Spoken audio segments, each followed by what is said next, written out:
wanted to do was make my life right again, and I went to somebody for help.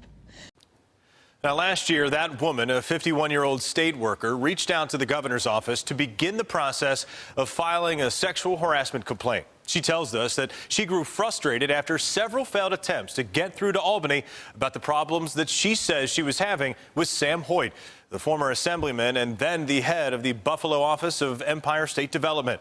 Within a year and a half, a state investigation into the matter would launch. She would be paid $50,000 to keep quiet about the relationship, and Sam Hoyt would suddenly announce his departure from ESD.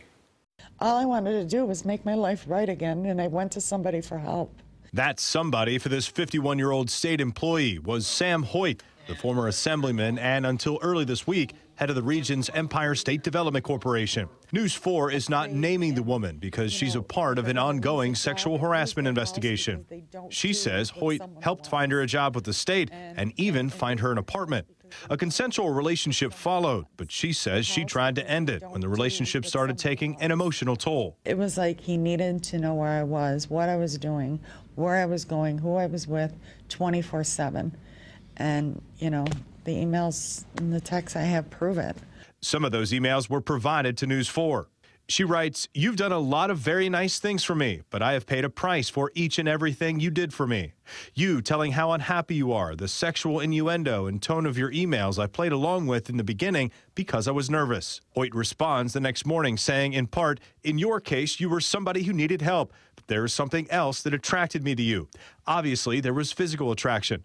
As stated, I'm a flawed man who couldn't control his emotions when it came to you." These exchanges happened 2 weeks after the two entered into a settlement. Why do you think he wanted you to sign that? So people didn't know what he did to me. So it would remain quiet. That $50,000 was hush money. Yes, absolutely, 100%. In January, the state got involved after the woman filed a complaint. The investigation is ongoing, according to the state.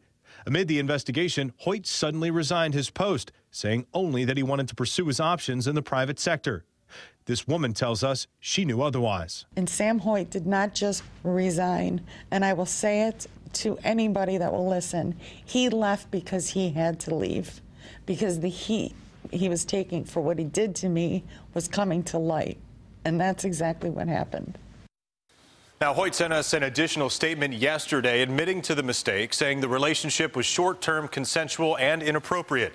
He also said anything this woman is accusing him of is, quote, categorically untrue. He also says she threatened him and that both he and his wife agreed to the settlement. Jackie?